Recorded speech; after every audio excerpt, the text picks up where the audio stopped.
नमस्कार, स्वागत है आप सभी का BIV स्टूडियो इंफोटेनमेंट कार्यक्रम में।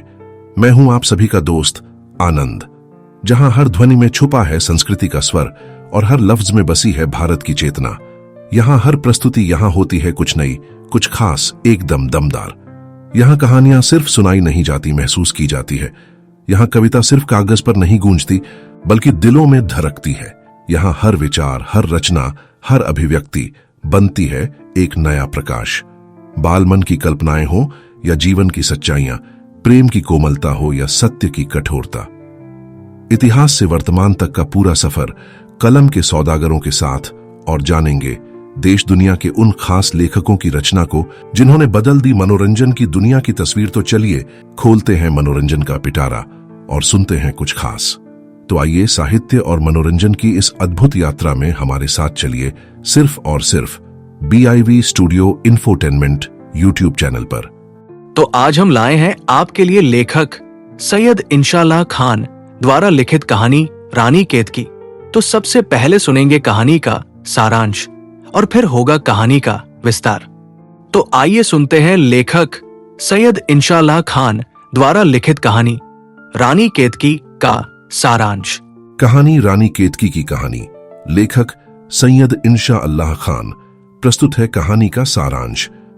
रानी केतकी की कहानी उर्दू भाषा में लिखी गई पहली गद्य कहानी मानी जाती है। इसे सैयद इंशाअल्लाह खान ने 1803 ईस्वी के आसपास लिखा था। इस कहानी की सबसे बड़ी विशेषता है कि इसमें एक भी फारसी या अरबी शब्द का प्रयोग नहीं किया गया है। पूरी तरह शुद्ध हिंदी में है, जो उस समय की एक बड़ी भाषाई उपलब्धि थी। कहानी में राजकुमार और रानी केतकी के बीच प्रेम की कथा है। राजकुमार किसी वन या दूसरे राज्य में रानी केतकी को देखता है और उसी क्षण उसे अपना हृदय दे बैठता है।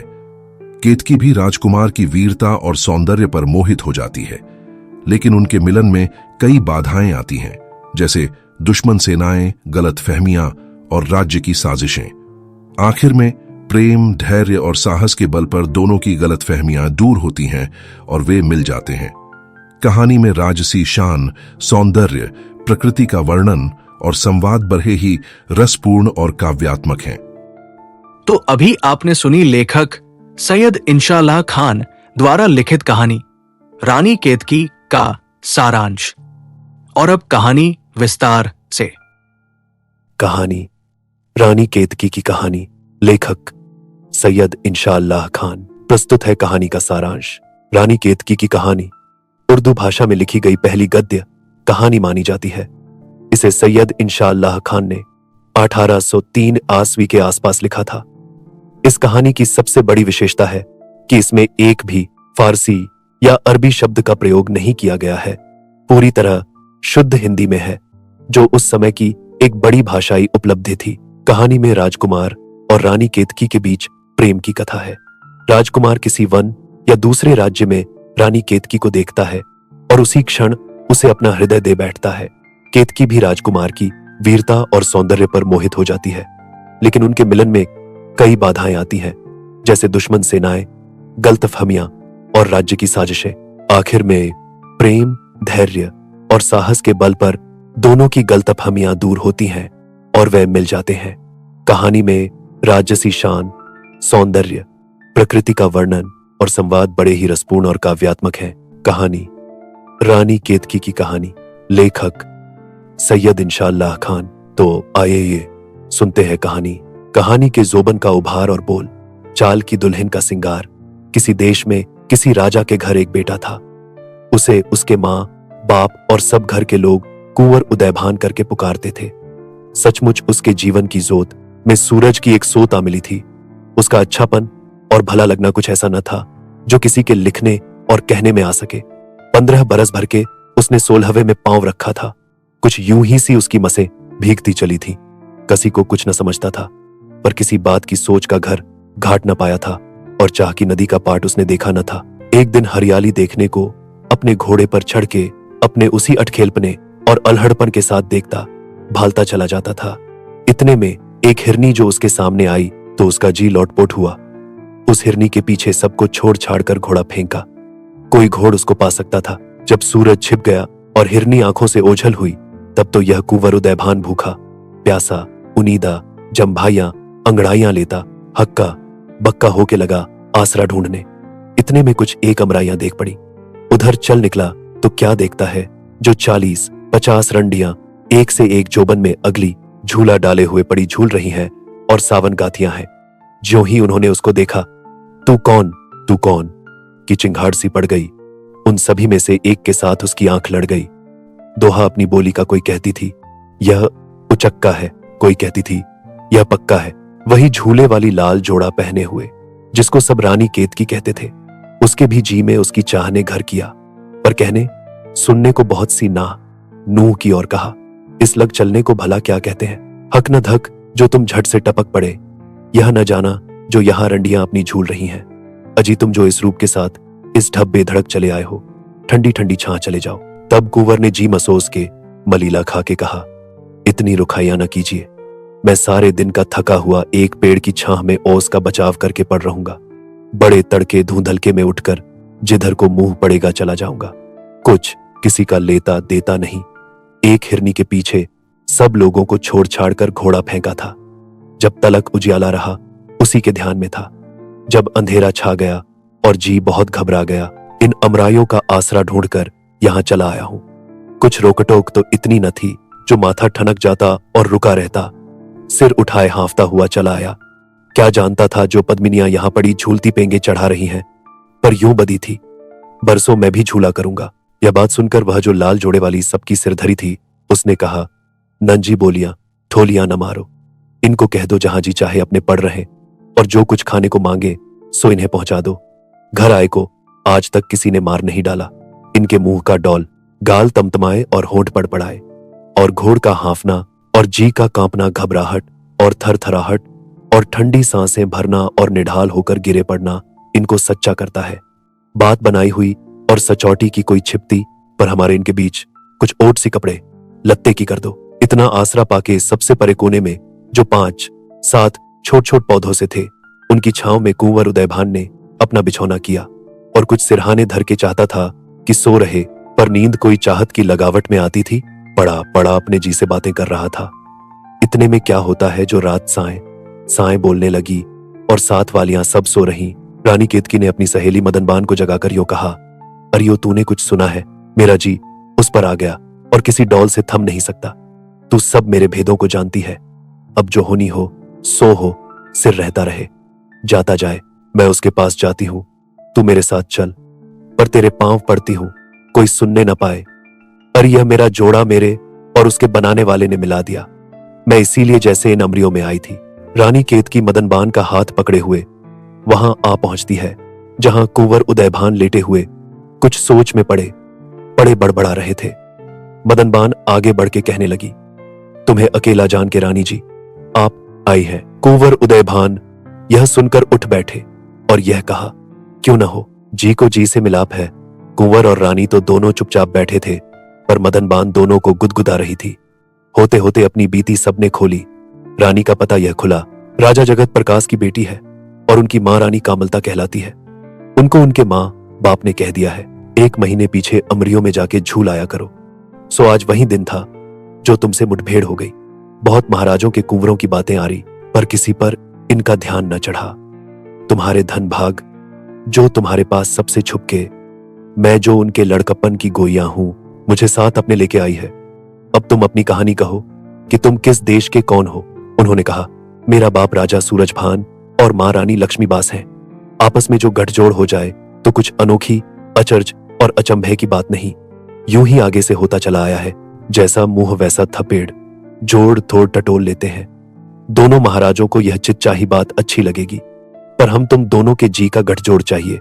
इसमें मदनबान बोल उठी, सो तो हुआ, अपनी अंगूठियां हेरफेर कर लो और आपस में लिखौटे अभी लिख दो, फिर कुछ हिचर मिचर न रहे।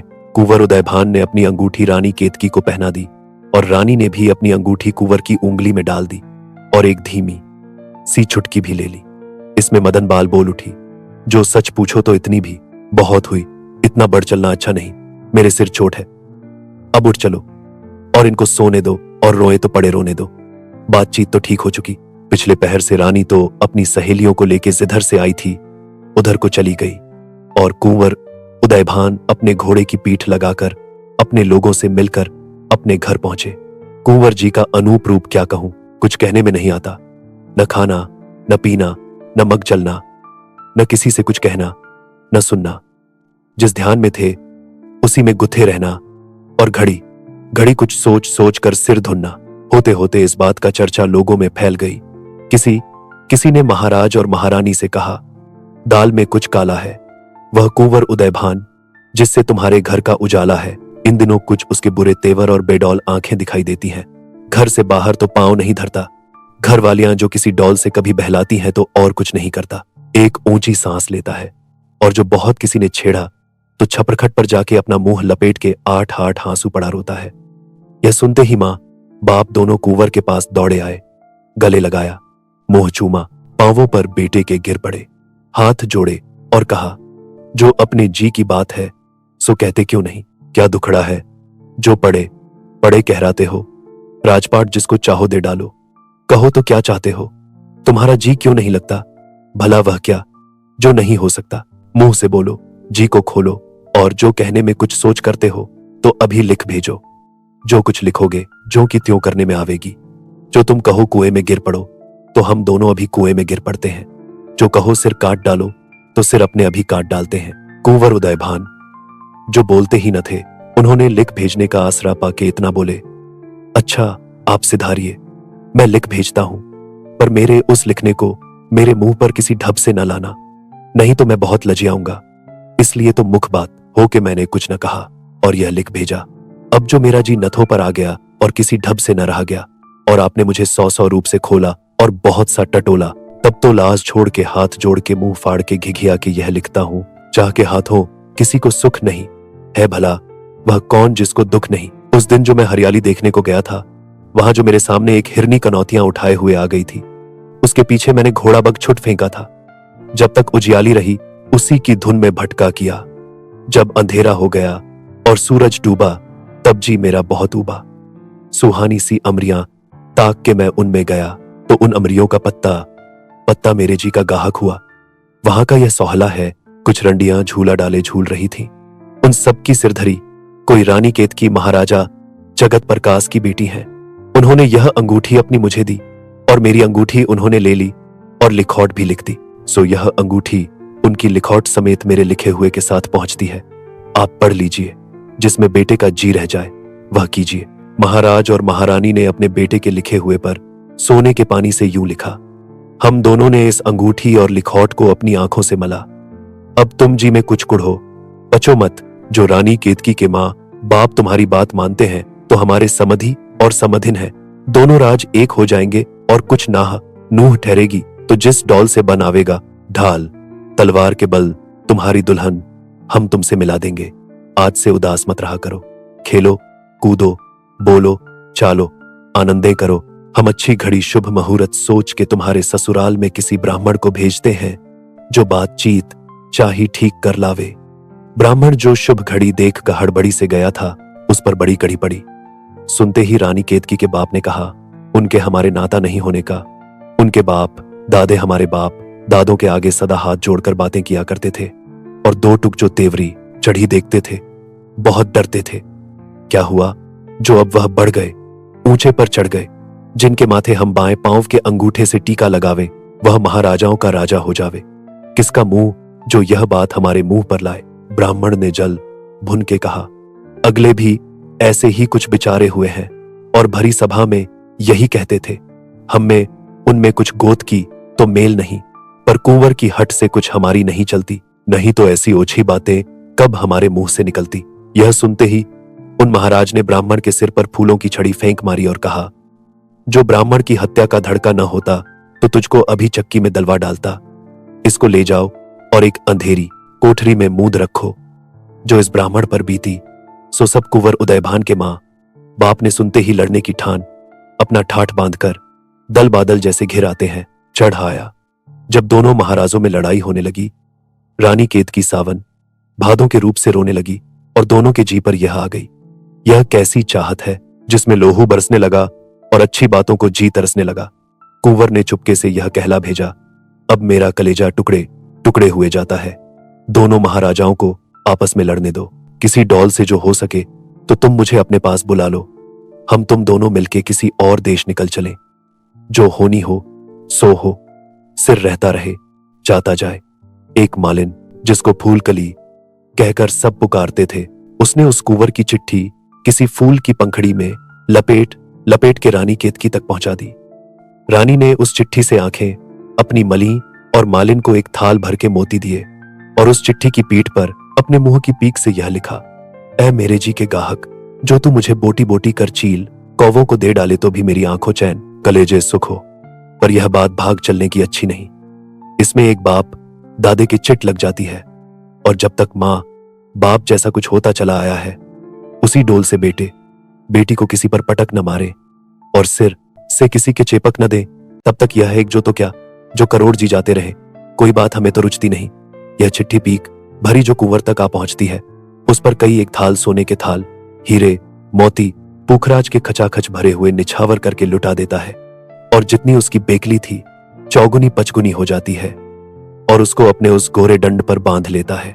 आना जोगी महेंद्रगिर का कैलाश पहाड़ पर से और हिरनी हिरन कर डालना कुंवर उदय भान और उसके मां बाप का जगत प्रकाश अपने गुरु को जो कैलाश पहाड़ पर रहता था यूं लिख भेजता है, कुछ हमारी सहाय कीजिए।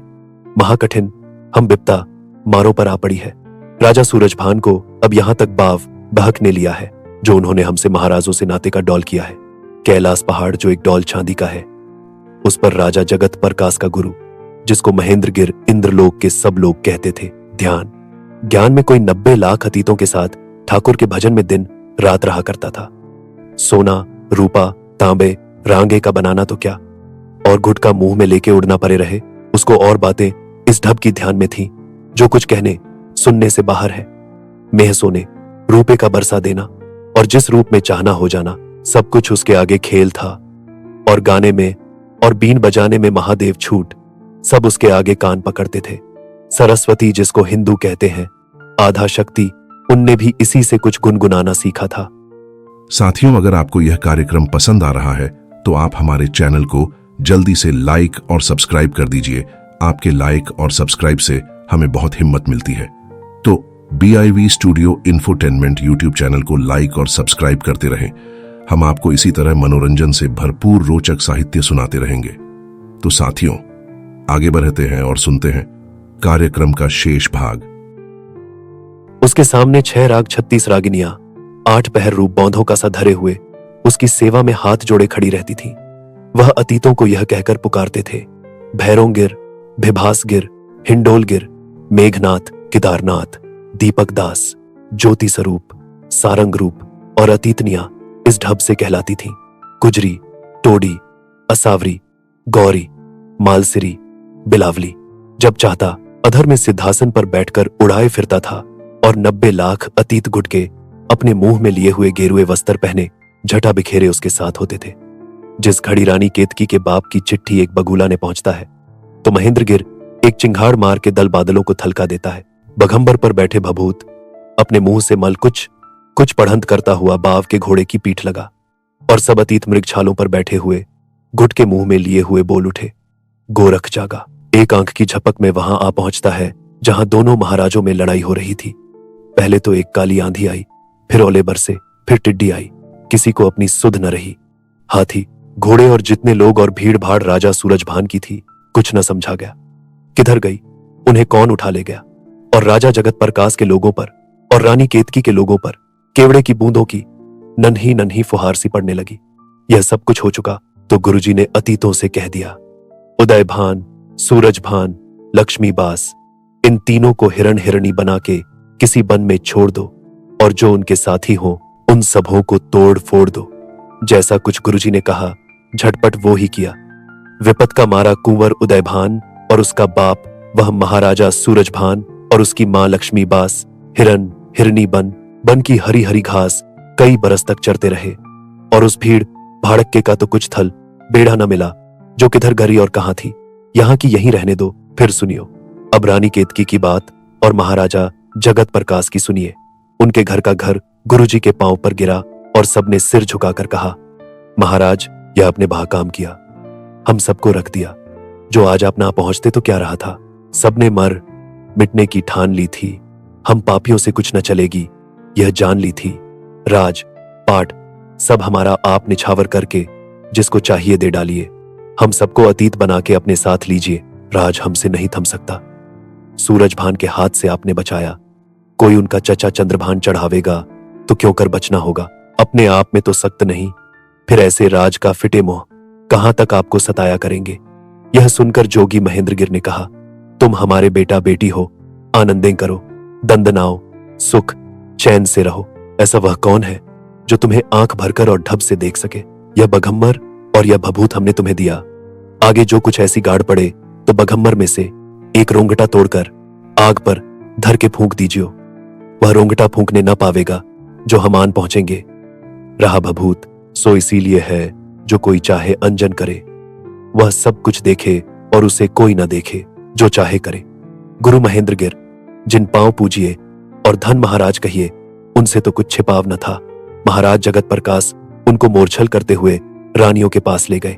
सोने रूपे के फूल, हीरे मोती गोद भर भर सबने निछावर किए और माथे रगड़े। उन्होंने सबकी पीठें ठोंकी।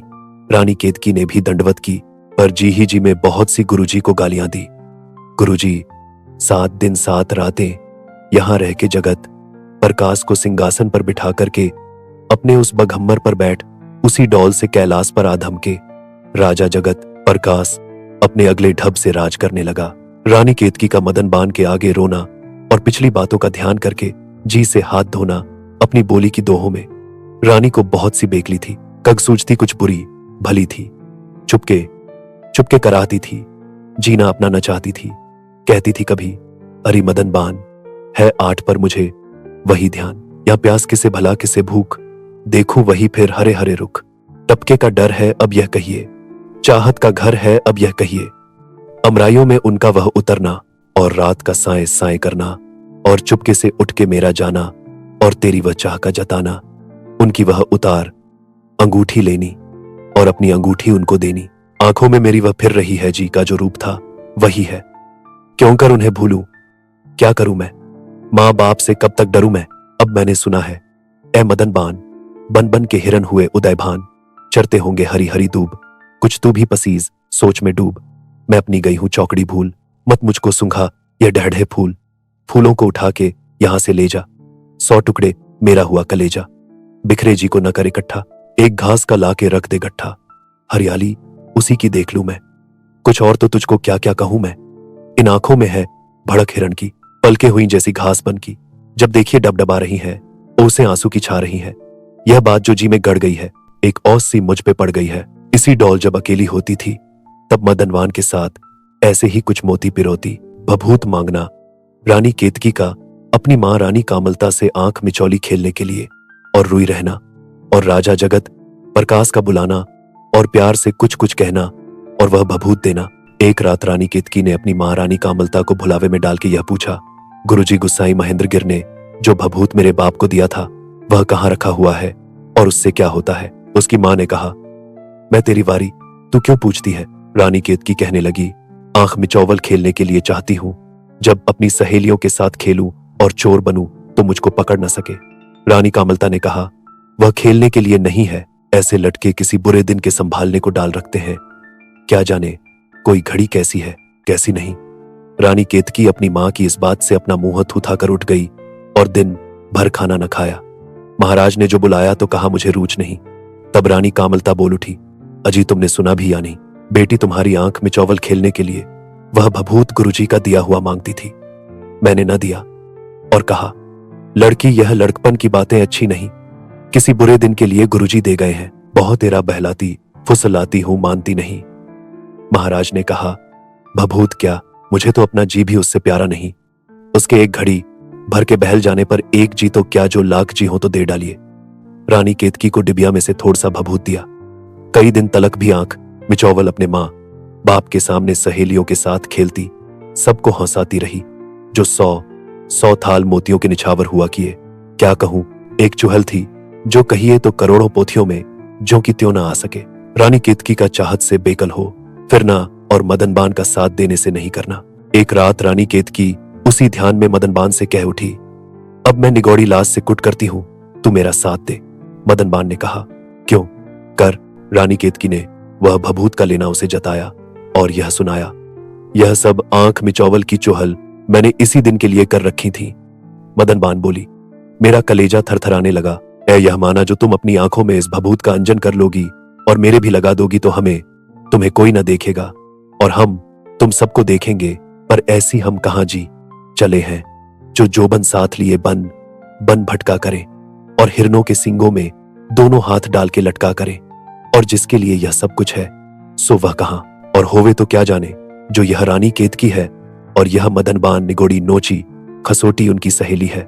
चूल्हे और भाड़ में जाए यह चाहत जिसके लिए माँ बाप राज पाट सुख नींद लाज छोड़कर नदियों के कछारों में फिरना पड़े, सो भी बेडौल जो वह अपने रूप में होते तो भला कुछ थोड़ा बहुत आसरा था। ना जी, यह तो हमसे न हो सकेगा जो महाराज जगत प्रकाश और महारानी कामलता का हम जान बूझकर घर उजाड़े और बहका के इनकी बेटी जो इकलौती लाडली है उसको ले जावे और जहां वहां उसे भटकावे और बनास्पत्ति खिलावे और अपने चौंडे को हिलावे।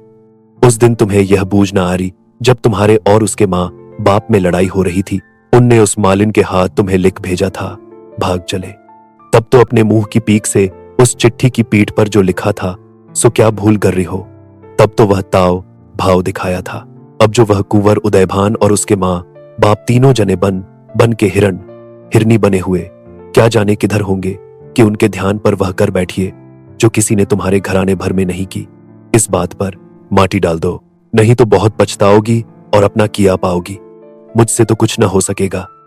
तुम्हारी कुछ अच्छी बात होती तो जीते जी मेरे मुंह से न निकलती, पर यह बात मेरे पेट में नहीं पच सकती। तुम अभी अल्हड़ हो, तुमने अभी कुछ देखा नहीं। जो इसी बात पर सचमुच ढला देखूंगी तो तुम्हारे माँ बाप से कहकर यह भभूत जो वह मुवा निगोड़ा भूत मुछंद्र का पूत अवधूत दे गया है, हाथ मुडोड़वा के छिनवा लूंगी। रानी केतकी ने यह रुखाइयां मदनबान की सुनकर हौसकर टाल दिया और कहा, जिसका जी हाथ में ना हो उसे ऐसी लाखों सूझती है, पर कहने और करने में बहुत सा फेर है। भला यह कोई अंधेर है जो मैं माँ बाप को छोड़ हिरनों के पीछे पड़ी दौड़ती और कमछाल मारती फिरूं। पर अरी तू बड़ी बावली चिड़िया है जो तूने यह बात ठीक ठीक कर जान ली और मुझसे लड़ने लगी। रानी केतकी का भभूत आंखों में लगाकर घर से बाहर निकल जाना और सब छोटे बड़ों का तिल मिलाना। 10-15 दिन पीछे एक दिन रानी केतकी बिन कहे मदनबान के वह भभूत आंखों में लगाकर घर से बाहर निकल गई। कुछ कहने में नहीं आता जो मां बाप पर हुई। सबने यह बात ठहरा दी। गुरुजी ने कुछ समझकर रानी केतकी को अपने पास बुला लिया होगा। महाराजा जगत प्रकाश और महारानी कामलता राजपाट सब कुछ इस वियोग में छोड़ छाड़ के पहाड़ की चोटी पर जा बैठे और किसी को अपने लोगों में से राज थामने के लिए छोड़ गए। तब मदनबान ने वह सब बातें खोलियां। रानी केतकी के मां बाप ले सह कहा, अरे मदनबान, जो तू भी उसके साथ होती तो कुछ हमारा जी ठहरता। अब जो वह तुझे ले जाए तो तू कुछ हचर मचर न कीजो, उनके साथ ही लीजो। जितना भभूत है तू अपने पास रख, हम कहां इस राख को चूल्हे में डालेंगे। गुरुजी ने तो दोनों राजों का खोज खोया। कुंवर उदयभान और उसके मां बाप कुठौर रहे और जगत प्रकाश और कामलता को यूं तलपट किया। भभूत न होता तो ये बातें काहे को सामने आती। मदनबान भी उनके ढूंढने को निकली। अंजन लगाए हुए रानी केतकी कहती चली जाती। बहुत दिनों पीछे कहीं रानी केतकी भी हिरनों की डारों में उदयभान चिंघाड़ती हुई आ निकली, जो एक ने एक को ताड़कर यूं पुकारा, अपनी आंखें धो डालो। एक डेरे पर बैठकर दोनों की मुठभेड़ हुई। गले मिलके ऐसी रोइयां जो पहाड़ों में कूक सी पड़ गई। दोहा अपनी बोली का, छा गई ठंडी सांस झाड़ों में, पड़ गई कूक सी पहाड़ों में। दोनों जनियां एक टीले पर अच्छी सी छान ताड़ के आ बैठियां और अपनी बातें दोहराने लगी। बातचीत मदनबान की रानी केतकी के साथ। रानी केतकी ने अपनी बीती सब कही और मदनबान वही अगला झिंकना झिंका की, और उनके मां बाप ने उनके लिए जोग साधा और जो वियोग लिया था सब कहा। जब मदनबान यह सब कुछ कह चुकी तो फिर हौसने लगी। रानी केतकी यह लगी, पढ़ने दो है अपनी बोली के, हम नहीं हौसने से रूकते, जिसका जी चाहे हांसे, है वही अपनी कहावत, आप हौसे जी आप हौसे। अब तो सारा अपने पीछे झगड़ा झांटा लग गया। पांव का क्या ढूंढती हाजी में कांटा लग गया। मदन बान से कुछ रानी केतकी के आंसू पूछते से चले। उनने यह बात ठहराई, जो तुम कहीं ठहरो तो मैं तुम्हारे उन उजड़े हुए मां बाप को चुपचाप यहीं ले आऊं और उन्हीं से इस बात को ठहराऊं। गुस्साई महेंद्र गिर, जिसकी यह सब करतूत है, वह भी उन्हीं दोनों उजड़े हुओं की मुट्ठी में है। अब भी मेरा कहा जो तुम्हारे ध्यान चढ़े तो गए हुए दिन फिर सकते हैं, पर तुम्हारे कुछ भावे नहीं। हम क्या पड़े बकती हैं, मैं इस पर बीड़ा उठाती हूं। बहुत दिनों रानी केतकी ने उस पर अच्छा कहा और मदन बान को अपने माँ बाप के पास भेजा और चिट्ठी अपने हाथों से लिख भेजी, जो आपसे कुछ हो सके तो उस जोगी से ठहरा के आवे। महाराजा और महारानी के पास मदन बान का फिर आना और चित चाही बात सुनना। मदन बान रानी केतकी को अकेला छोड़कर राजा जगत प्रकाश और रानी कामलता जिस पहाड़ पर बैठे हुए थे वहां झट से आदेश करके आ खड़ी होती है और कहती है, लीजिए आपका घर नए सिरे से बसा और अच्छे दिन आए।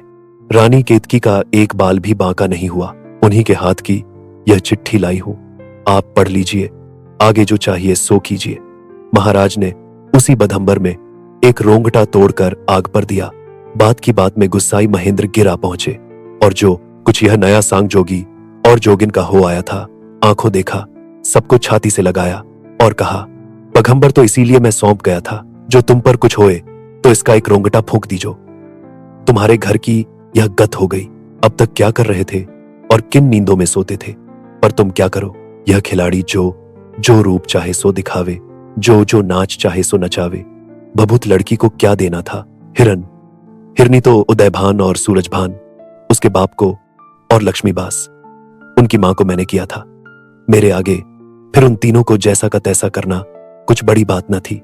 अच्छा हुई सो हुई, अब चलो उठो, अपने राज पर विराजो और ब्याह के ठाट करो। अब तुम अपनी बेटी को समेटो।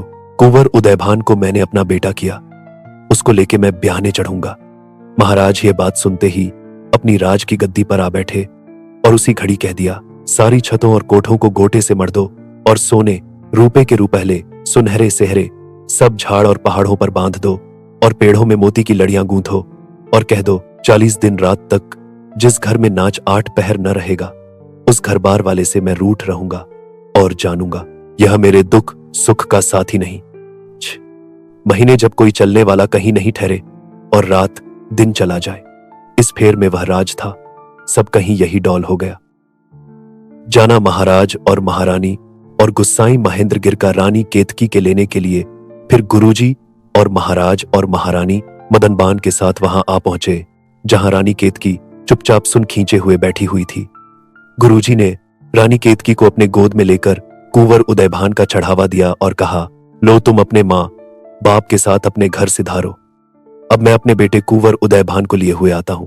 गुरुजी गुस्साई जिनको दंडवत है सो तो वो सिधारते हैं, आगे जो होगी सो कहने में आवेंगी। यहाँ की यह धूम धाम और फैलावा पे ध्यान कीजिए। महाराज जगत प्रकाश ने अपने सारे देश में यह पुकार के कहा, जो यह न करेगा उसकी बुरी गत होगी। गांव गांव में अपने सामने तिरपोलिये बना के सूहे कपड़े उन पर लगा दो और गोट धनुक की और गोखरू रुपहली सुनहरी और किरने और डोंक टोंक रखो और जितने बड़ पीपल के पुराने पुराने पेड़ जहां जहां हो उन पर गोटे के फूलों के सहरे बड़े बड़े ऐसे जिसमें सिर से लगा जड़ तक उनकी थलक और झलक पहुंचे बांध दो। चूंकि पौधों ने रंगा के सूहे जोड़े पहने, सब पांव में डालियों ने तोड़े पहने, बूटी बूटी ने फूल फल के गहने, जो बहुत न थे तो थोए थोए पहने, जितने डढ़े और हरियावल में लहलहे पात थे, सब ने अपने अपने हाथ में चहचही मेहंदी की रचावट सजावट के साथ जितनी समावट में समा सकी कर, और जहां तलक नवल ब्याही दुल्ही ने नन्ही नन्ही फलियों की और सुहागी ने नई नई कलियों की जोड़े पंखुरियों के पहने हुई थीं। सबने अपनी अपनी गोद सुहाग प्यार के फूल और फलों से भर ली और 3 बरस का पैसा जो लोग दिया करते थे, उस राजा के राजभर में जिस ढब से हुआ खेती बाड़ी करके हल जोत के और कपड़ा लत्ता बेच खोज के सो सब उनको छोड़ दिया, जो अपने घरों में बनाव के ठाट करें। और जितने राजभर में कुएं थे, खंडसालों की खंडसाले ले जा, उनमें ऊंडेली गरी और सारे बनों में और पहाड़ तलियों में लालटेनों की झमझमाहट रातों को दिखारी देने लगी। और जितनी झीलें थीं उन सब में कुसुम और टेसू और हार सिंगार पड़ गया और केसर भी थोड़ी थोड़ी घोले में आ गई। फुनगे से लगा जतलक जितने झंखाओं में पत्ते और पत्ती बंधी थी, उन पर रुपहले सुनहरे डॉग गोंद लगा के चिपका दिए और सबों को कह दिया गया, जो सूही पगड़ी और सूहे बागे बिन, कोई किसी डौल किसी रूप से न फिरे चले, और जितने गवाइए नचवाइए भाउंड भगतिए रहस धारी और संगीत पर नाचने वाले हों, सबको कह दिया जिस जिस गांव में जहां जहां हो, अपने अपने ठिकानों से निकलकर अच्छे अच्छे बिछौने बिछा कर गाते बजाते धूमें मचाते नाचते कूदते रहा करे। ढूंढना गुस्साई महेंद्र गिरु का कुंवर उदय भान और उसके माँ बाप को, और न पाना और बहुत सा तिल मिलाना, और राजा इंदर का उसकी चिट्ठी पढ़ के आना। यहाँ की बात और चुहले जो कुछ है सो यहीं रहने दो, अब आगे यह सुनो। जोगी महेंद्र गिर और उसके 90 लाख जतियों ने सारे बन के बन छान मारे, कहीं कुंवर उदय भान और उसके माँ बाप का ठिकाना न लगा। तब उनने राजा इंदर की चिट्ठी लिख भेजी। उस चिट्ठी में यह लिखा हुआ था, उन तीनों जनों को मैंने हिरन और हिरनी कर डालाया, अब उनको ढूंढता फिरता हूं, कहीं नहीं मिलते, और मेरी जितनी सख्ती अपने से कर चुका हूं। और अब मेरे मुंह से निकला, कुंवर उदय भान मेरा बेटा और मैं उसका बाप, उसकी ससुराल में सब ब्याह के ठाठ हो रहे हैं। अब मुझ पर निपट गाड़ है, जो तुमसे हो सके सो करो। राजा इंदर गुरु महेंद्र गिर के देखने को सब इंद्रासन समेट आपान पहुंचता है और कहता है, जैसा आपका बेटा तैसा मेरा बेटा, आपके साथ मैं सारे इंदर लोग को समेट के कुंवर उदय भान को ब्याहने चढ़ूंगा। गुस्साई महेंद्र गिर ने इंदर से कहा, हमारी आपकी एक ही बात है, पर कुछ ऐसी सुझाइए जिसमें वह कुंवर उदय भान हाथ आवे। यहां जितने गवाइये और गायने हैं उन सबको साथ लेके हम और आप सारे बनों में फिरे, कहीं न कहीं ठिकाना लग जाएगा। हिरण और हिरणी के खेल का बिगड़ना और कुंवर उदय भान और उनके बाप मां का नए सिर से रूप पकड़ना। एक रात राजा इंदर और गुस्साई महेंद्र गिर निखरी हुई चांदनी में बैठे राग सुन रहे थे।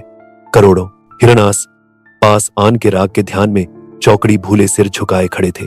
इसी में राजा इंदर ने कह दिया, इन सब हिरणों पर मेरी सख्त गुरु की भगत फुरे मंत्र ईश्वरो वाचा पढ़ के एक एक छींटा पानी का दो। क्या जाने वह कैसा पानी था। पानी के छींट के साथ ही कुंवर उदयभान और उनके मां बाप तीनों जने हिरणों का रूप छोड़कर जैसे थे वैसे हो जाते हैं। महेंद्र गिर और राजा इंदर इन तीनों को गले लगाते हैं और पास अपने बड़ी आव भगत से बिठाते और वही पानी का घड़ा अपने लोगों को देकर वहां भिजवा देते हैं जहां सिर मुंडाते ही ओले पड़े थे। राजा इंदर के लोग जो पानी के छींटे यहीं ईश्वरोवाचा पढ़ के देते हैं, जो मर मिटे थे सब उठ खड़े होते हैं और जो अधमुए होके भाग बचे थे सब सिमट आते हैं। राजा इंदर और महेंद्र गिर कुंवर उदयभान और राजा सूरजभान और रानी लक्ष्मीबास को लेकर एक उड़नक टोले पर बैठकर बड़ी धूम धाम से उनकी अपने राज पर बैठा के ब्याह के ठाट करते हैं। पंसेरियों हीरे मोती उन पर सब निछावर होते हैं। राजा सूरजभान और उदयभान और उनकी मां रानी लक्ष्मीबास चितचाही आस पाकर फूले अपने आप में नहीं समाते और सारे अपने राज को यही कहते जाते हैं, जौरे भौरे के मुंह खोल दो और जिसको जो उक्त सूझे बोल दो।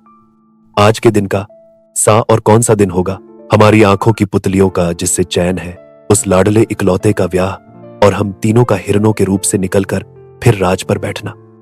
पहले तो यह चाहिए जिनकी बेटियां बिन ब्याहियां कुंवारियों बालियां हों, उन सबको इत्ता कर दो जो अपनी जिस चाव चोच से चाहे अपनी अपनी गुड़ियां सोवार के उठावे और जब लतक जीती रहे हमारे यहां से खाया पिया पकाया रींधा करे और सब राज भर की बेटियां सदा सुहागिने बनी रहे और सूहे राते छुट कभी कोई कुछ न पहना करे और सोने रूपे के किवाड़ गंगा जमुनी सब घरों में लग जाए और सब कोठों के माथों पर केसर और चंदन के टीके लगे हो और जितने पहाड़ हमारे देश में हो उतने ही रूपे सोने के पहाड़ आमने सामने खड़े हो जाएं और सब डांगों की छौटियां मोतियों की मांग से बिन मांगे तांगे भर जाएं और फूलों के गहने और बंधनवारों से सब झाड़ पहाड़ लदे रहें और इस राज से लगा उस राज तलक अधर में छत सी बांध दो। चप्पा चप्पा ऐसा कहीं न रहे जहां भीड़ भड़क्का धूम धड़क्का न हो जाए, फूल इतने बहुत सारे खुंड जाए जो नदियां जैसी सचमुच फूलों की बहतियां हैं यह समझा जाए और यह डौल कर दो जिधर से दुल्हा को ब्याहने चढ़े सद लालडी और हीरे और पुखराज की इधर उधर की छुट्टियां बन जाए और क्यारियां सी हो जाए जिनके बीचों बीच हो निकले और कोई डोंग और पहाड़ तली का उतार बढ़ाव ऐसा दिखाई न दे जिसकी गोद पाखरोटों और फूल और फलों से भरी भतीली न हो राजा इंदर का कुंवर उदयमान के ब्याह का ठाट करना राजा इंदर ने कह दिया। वह रंडियां चुलबुलिया जो अपने जोबन के मद में उड़ चलिया है, उनसे कह दो 16 सिंगार बाल गज मोर पिरो और अपने अचरज और अचंभे के उड़नखटोलों के इस राज से लेके उस राज तलक उधर में छत सी बांध दो और कुछ ऐसा रूप से उड़ चलो जो उड़नखटोलों की क्यारियां और फुलवारियां सी सैकड़ों कोस तक हो जाएं और ऊपर ही ऊपर मृदंग, बीन, जलतरंग, भूचंग, घुंघरू, तबले, कटताल और सैकड़ों इस ढब के अनोखे बाजे बजते आए और उन क्यारियों के बीच में हीरे, पुखराज, अनबिंधे मोतियों के झाड़ और लालटेनों की भीड़ भाड़ की झमझमाहट दिखाई दे और उन्हीं लालटेनों में से हथफूल फुलझड़ियां, जाही, जूहियां, कदम, गेंदा, चंबेली इस ढब से छुटे जो देखतों की छातियों के किवाड़ खुल जाएं और पटाखों जो उछल उछल के फूटे उनमें से हंसते सितारे और बोलते पखरुटे दुल ढुल पड़े और जब तुम सबको हंसी आवे तो चाहिए उस हंसी से मोतियों की लड़ियां झड़े जो सबके सब उनको चुन चुन के राजे हो जावे।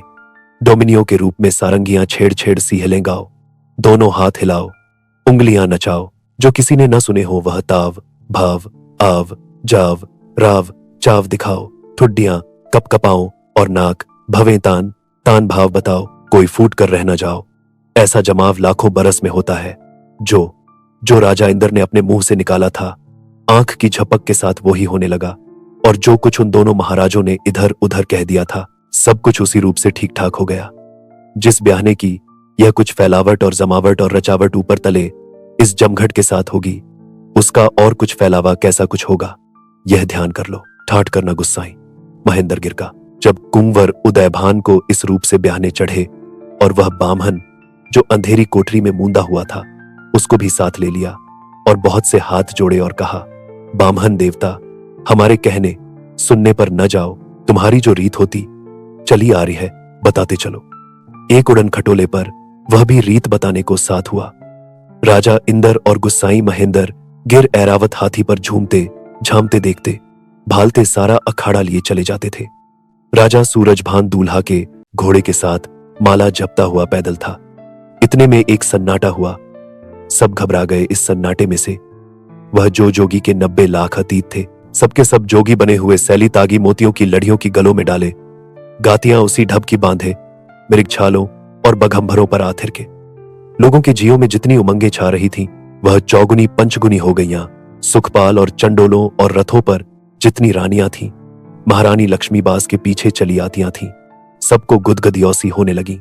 इसी में कहीं भरतरी का सांग आया, कहीं जोगी जतियां अखाड़े हुए, कहीं महादेव और पार्वती दिखाई पड़े, कहीं गोरख जागे, कहीं मुचंदर नाथ भागे, कहीं मच कच 12 सम्मुख हुए, कहीं परशुराम, कहीं बामनरूप, कहीं हरिनाक्स और नरसिंह, कहीं राम लक्ष्मण और सीता सामने आए, कहीं रावण और लंका का बखेड़ा सारे का सारा दिखाई देने लगा, कहीं कन्हैया जी का जन्माष्टमी में होना और वासुदेव का गोकुल को ले जाना, उनका उस रूप से बढ़ चलना और गाये जानी और मूर्ति बजानी और गोपियों से धूमें मचानी और राधिका का रहस्य और कुब्जा का बस कर लेना, वही करील की कुंजें, बंसी बट, चीरघाट, बिंद्रावन, सेवा कुंज, बरसाने में रहना और कन्हैया से जो कुछ हुआ था सबका सब ज्यों का त्यों आंखों में आना और दवारका जाना और वो सोने के घर बनाना और फिर बिरिज को ना आना और 1600 गोपियों का तिल मिलाना सामने आ गया। उन परखा जाना गोपियों में से ऊधों का हाथ पकड़ के एक गोपी के इस कहने ने सबको रुला दिया जो इस ढब से बोल के उनके रूधे हुए जी को खोले थी। गीत जब छांड करील की कूंजन को हरिदवार का जी मां जाए छिए, कलधूत के घान बनाए घने, महाराजन के महाराज भय, तजमोर मुकुट अरु कामरिया कछु और ही नाते जोर लिए, धरे रूप नए किए नेह नए और गिया चरावन भूल गए। अच्छा अपना घाटों का कोई क्या कह सके, जितने घाट दोनों राज की नदियों में थे पक्के चांदी के वक्के से होकर लोगों को हक्का बक्का कर रहे थे। निवाड़ी, मौलिये, बजरे, लचके, मोरपंखी, सोनामुखी, श्याम सुंदर, राम सुंदर और जितनी ढब की नावें थीं सुथरे रूप में सजी सजारी कसी कसारी 100 लचके खातियां आतियां जातियां लहरातियां पड़ी फिरतियों थीं। उन सब पर यही गवैया, कंचनियां, रामजनियां और डोमनियों खचाखच भरी अपने अपने कर्तव्य में नाचती, गाती, बजाती, कूदती, फांदती, घूमे मचातियां, अंगड़ातियां, जमहातियां, उंगलियां नचातियां उछली पड़तियां थीं और कोई नाव ऐसी न थी जो सोने रूपे के पत्थरों से मंडी हुई और असावरी से ढपी हुई ना हो। और बहुत सी नावों पर हिंडोले भी उसी दब के थे। उन पर गायने बैठी झूलती हुई सोहले के दारे और बागेश्वरी कान्हड़ा में गा रही थी। दल बादल से निवाड़ों के सब झीलों में भी छा रहे थे। आ पहुंचना कुंवर उदयभान का ब्याह के ठाठ के साथ दुल्हन की ड्योढ़ी पर इस घूम धाम के साथ कुंवर उदयमान सेहरा बांधे जब दुल्हन के घर तलक आन पहुंचा और जो रीतें उनके घराने में होती चली आती थी होने लगिया। मदनबान रानी केतकी से ठिठोली करके बोली, लीजिए अब सुख समेटिए पर झोली सिर निहड्ढाए क्या बैठी हो, आओ न टुक हम तुम मिलके झरोखों से उन्हें झांके।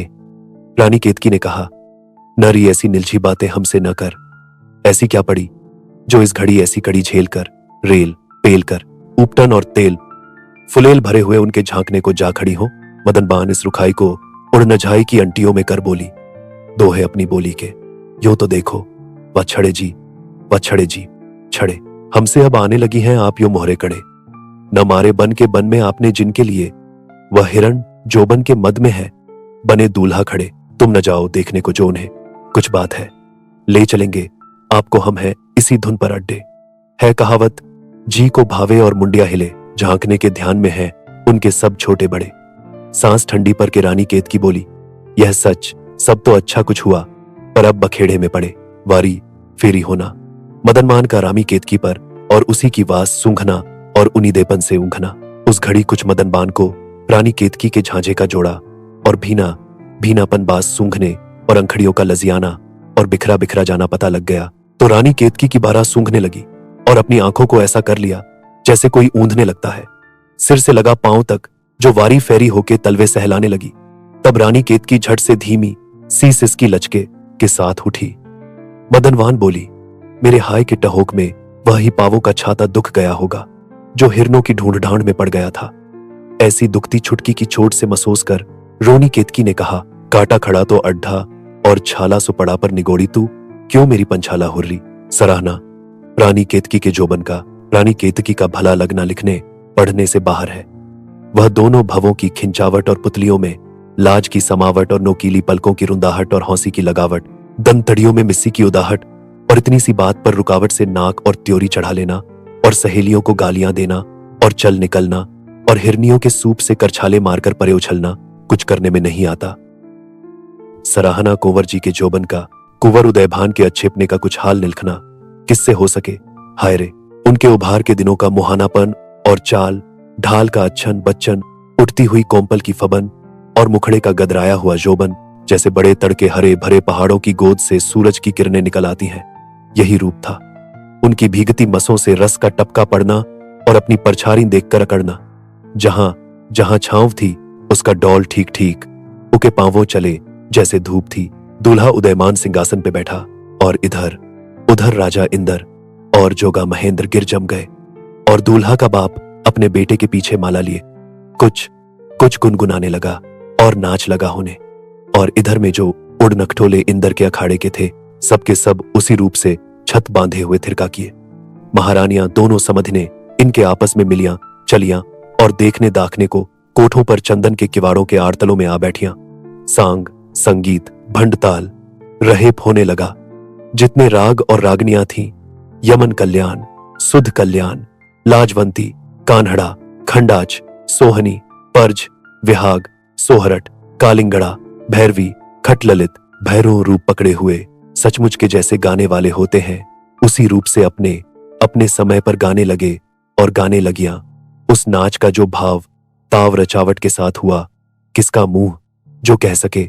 जितने महाराजा जगत प्रकाश के सुख चैन के घर थे, माधो विलास, रसधाम, किसन निवास, मच्छी भवन, सबके सब लप्पे से लपेटे और सच्चे मोतियों के झालर अपनी गांठ में समेटे हुए एक फबन के साथ मतवालों के रूप से सूम झूम बैठने वालों के मुंह चूम रहे थे। बीचों बीच उन सब घरों के आरसी घाम बनाया था जिसकी छत और किवाड़ और आंगन में आरसी छुट कहीं लकड़ी, रिंट, पत्थर की पुट एक उंगली के पौरे भर न थी। चांदनी का जोड़ा पहने हुए 14वीं रात जब घड़ी एक रह गई तब रानी केतकी सी दुल्हन को उसी आरसी भवन में बिठाकर दूल्हा को बुला भेजा। कुंवर उदयपान कन्हैया बना हुआ, सिर पर मुकुट धरे, सेहरा बांधे उसी थड़ावे और जमघट के साथ चांद सा मुखड़ा लिए जा पहुंचा।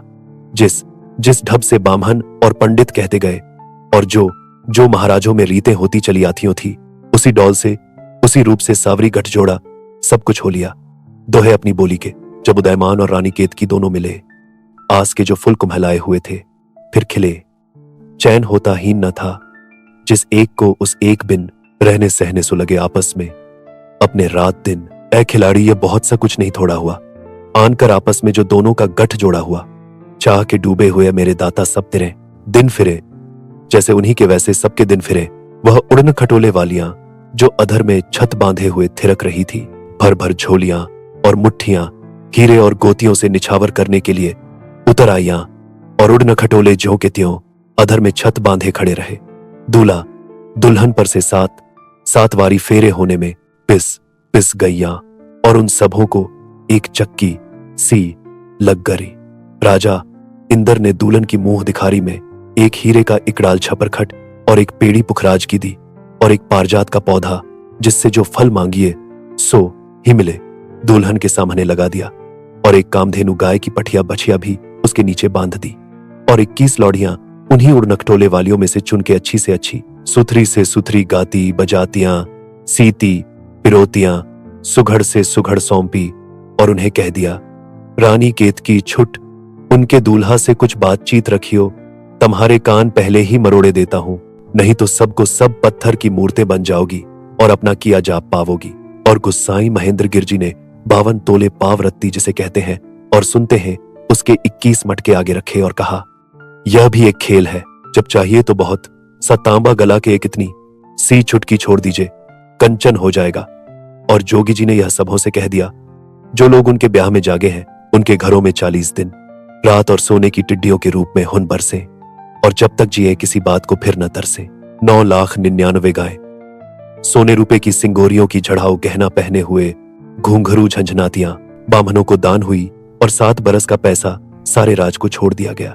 22 सै हाथी और 36 सै ऊंट रुपयों के तोड़े लदे हुए लुटा दिए।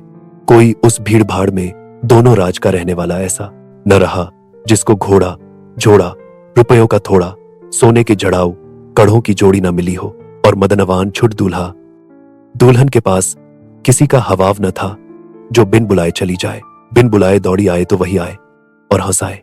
रानी केतकी के छेड़ने को उनके कुंवर उदयभान को केवड़ा कह के पुकारती थी, और उसी बात को 100 रूप से संवारती थी। दोहे अपनी बोली के घर बसा जिस रात, उन्हों का तब मदनबान उस पड़ी, कह गरी दूल्हा दुल्हन को ऐसी 100 बातें कड़ी बास पाकर केवड़े की केतकी का भी जी खिला। सच है, इन दोनों जनों की अब किसी की क्या पड़ी, क्या ना आर इलाज कुछ अपने पराए की।